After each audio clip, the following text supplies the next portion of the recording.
Now, what to do if you are experiencing a burnout or even depression? Now, first and foremost, I'm not a medical doctor. I don't hold any medical profession or I don't have any medical degree. So if you are experiencing these states, then please, by all means, get yourself professionally checked out, get the treatment and the therapy you need in order to recover quickly and get back to your peak performance and your most happiest state of life. Now, having said this, I'm a big proponent and a big fan of self-help and also lifestyle medicine in because I think I have the experience one can do a lot in order to prevent such states. In order that we have a quick working definition, I'll just read a definition from Wikipedia. What is burnout and what is depression? Now, burnout, according to the World Health Organization, occupational burnout is a syndrome resulting from chronic work-related stress, which with symptoms characterized by feelings of energy depletion or exhaustion, increased mental distance from one's job, or feeling of negativism or cynicism related to one's job, and reduced professional efficacy. While burnout may influence health and can be a reason for people contacting health services, it is not itself classified by the WHO as a medical condition or mental disorder. The World Health Organization states that burnout refers specifically to phenomena in the occupational context and should not be applied to describe experiences in other areas of life. And what is depression? Depression is a mental state of low mood and aversion to activity. Now, maybe to sum up these two states, which without being like overly like 100% maybe exact, these are two states of very low energy, of energy depletion, where we just feel terrible. And we can't do the things which we actually want to do or need to do on a daily basis, or they affect us at least strongly. Now, in order simply to reverse this, if we have such a low energetic level, the opposite would be to have a high, like a peak state of high energy. And basically whatever leads us to having such an exhausted feeling, such a like a depleted feeling, if we analyze all these factors, if we have a bit of a checklist and we do the complete opposite, then we would arrive at peak performance, basically. So we cover, we basically kills two birds with one stone, so to speak. Now, the following list doesn't it's not there to be an exhaustive list, but it's just a few hints which you could improve for your own life. First of all, first and foremost, sleep. Now, sleep is one of the most important things to have to get dialed in on a regular basis. We should all sleep sufficiently. For example, if we sleep monophasically, then 7 to 9 hours we should get in order and to have really a good performance. Otherwise, can easily drive ourselves into the ground.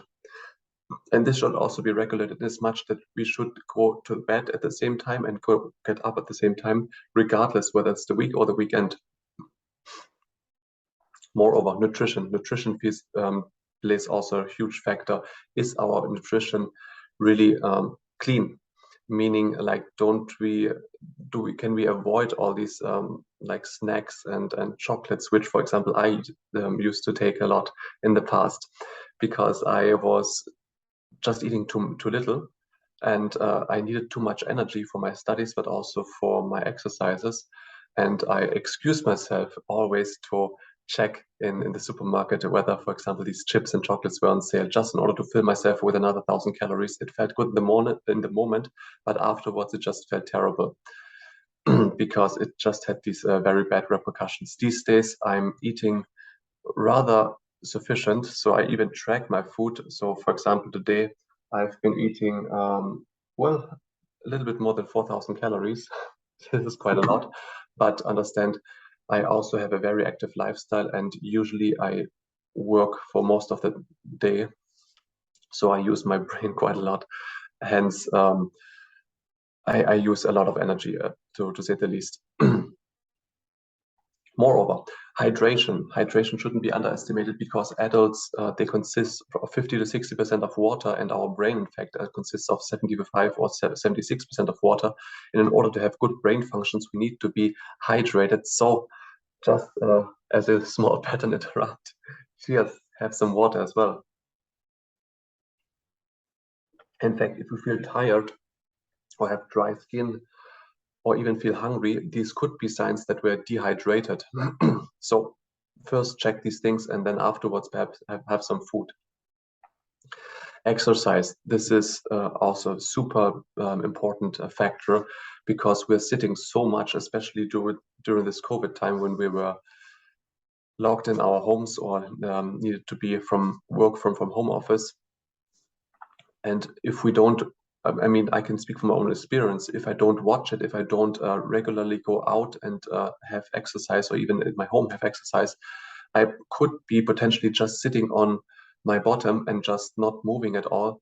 And I personally feel I get very sluggish even after one day, and I have difficulties falling asleep at night, and I have difficulties during the day being concentrated, being like mentally sharp.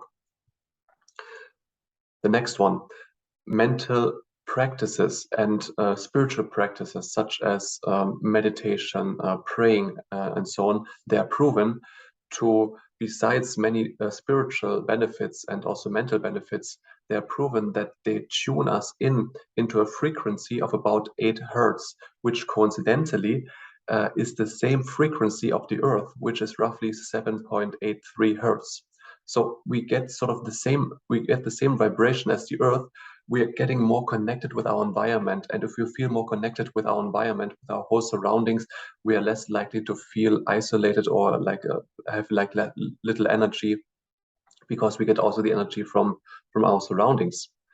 Next one, vitamin D, super important. So whenever the sun shines, last few days it was very rainy, but whenever the sun shines, I make it a point to go outside in the sun, also have the sun in my face, and even combine it with my exercise, maybe have a run in the sun. And this just feels beautiful, especially when you have the birds singing in the background. It feels like physically and mentally so recharging. Next one, very important one. We are social creatures. So when we have social interactions, as Les Brown would say, OQP, only quality people, meaning allow only people in your surroundings, in your social circle, which have good plans and good intentions for their lives. Because these people, they will uplift you and they will raise their game just by their presence in your life. And you will do this by the same token. So mutually, you will lift each other up. So the tide raises all boats, so to speak. Next one, over chunking, meaning when we chew off more than we can bite, or when we bite off and chew off more than we can chew and digest, meaning we get projects and tasks which are too much over our head. They can and even a timetable which is just ridiculous. It can create such an enormous tension within ourselves. That's why it makes it's very good practice to chunk things down in order that they are digestible fast, so that we can in a very balanced way work hard, but very balanced, and we apply a timetable that makes sense, that doesn't need us to go to our extremes, to deplete ourselves in order to just achieve this goal, because this we can't do on a regular basis. Moreover, I used to be a very devout news watcher. However, I came to know that most of the news were quite depressing. And since over a year now, I have been stopping watching news at all. And I can tell you, just my creativity, my productivity, my mental well-being just improved so much. It's not that I'm trying to, like a vegetable in the field, like cut everything off, well, a little bit like this. However, I try to, or I have the philosophy, I can make a better contribution to society with things that I can proactively change in my life, rather than being aware of so many things which I have very little, if no influence at all, in which I just feel very depressed because I can't change them, at least not yet. So for right now, I don't need to be aware of all the bad things all the time. Rather, I just focus on these things, on this project, on these people which I can influence, which I can help, which I can move forward. And in this way, improving my life and also hopefully the life in my surroundings, the lives of the people in my surroundings. Another big factor is when the reality doesn't fit our blueprint, meaning in the school, I wanted to always be a very good student. However, my grades just didn't match my expectations. I wanted to have very, very good grades, but I just couldn't get it done. I didn't have the study strategies which I have now. I didn't have the tools that I have now. I didn't have even the discipline and the why which I have now. So I just didn't. It couldn't match. That deeply disappointed me to the extent that I created limited, self-limiting beliefs, and moreover, in the worst sense, then afterwards committed to complacency and laziness and just basically giving up, which felt even worse. Last but not least, work-life balance versus work-life integration. I'm not so much of a fan of a work-life balance as I'm a fan of work-life integration. The former actually means that we, not no judgment, but that we don't really like our jobs that much, that we need to regularly recover from our job.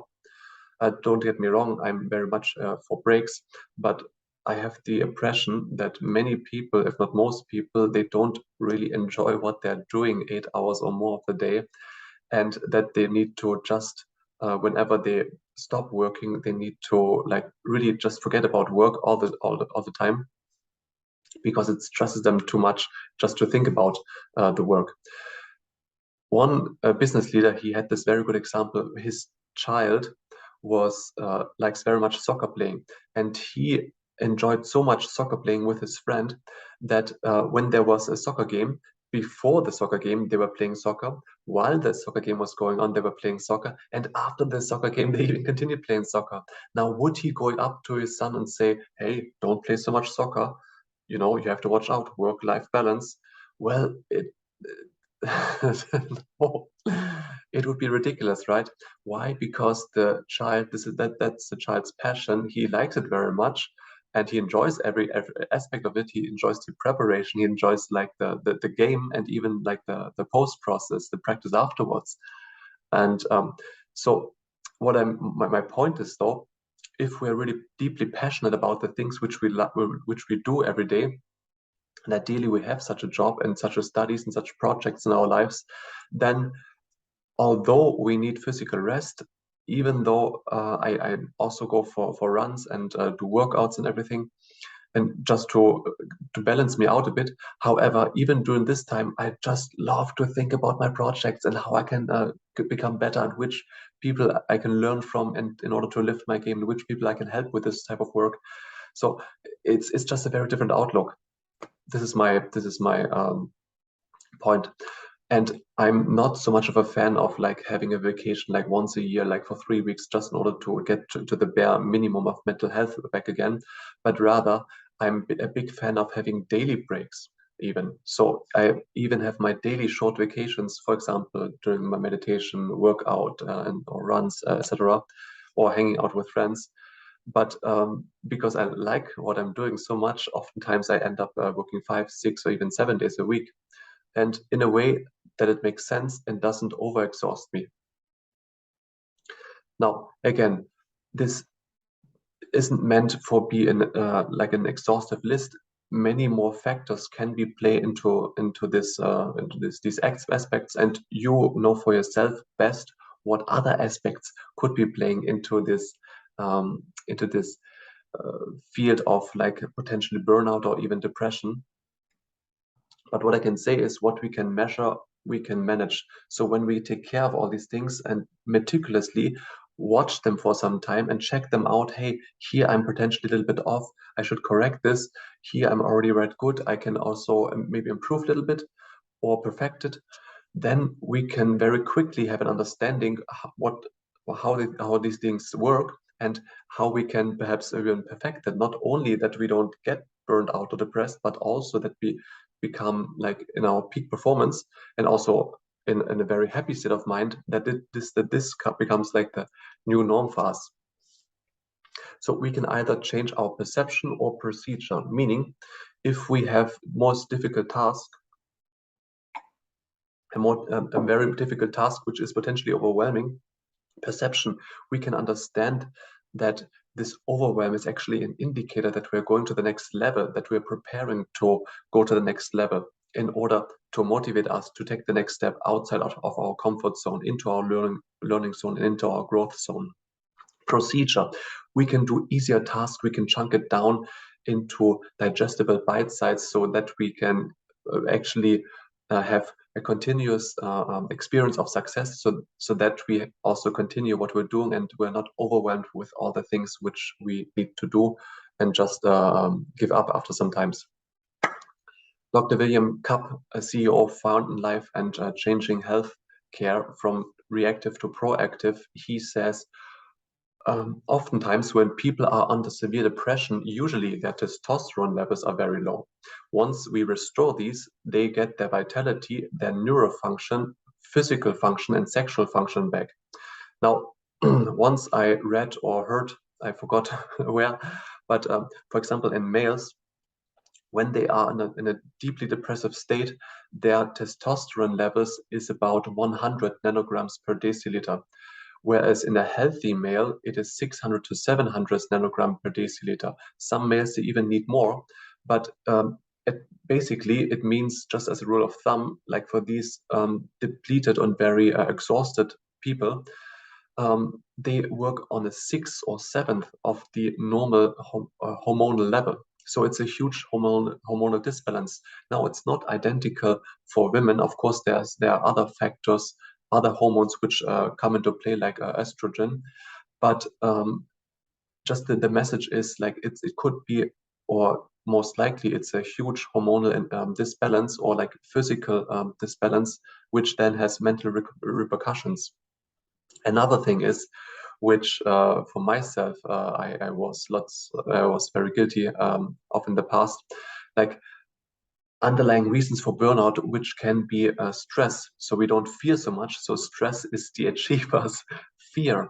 So we don't fear anything. No. We just stress, right? We stress not meeting the deadline. We stress not getting the examination done. We stress not getting the presentation to the level we like to do. And this is then creating also so much tension in the mind. And the underlying reason for this, or the underlying energy under is fear. False evidence appearing real, or in my case, F everything and run, right? So taking care of this as well, with like the above mentioned features, or the above mentioned aspects, this can be cured, or it can be improved a lot.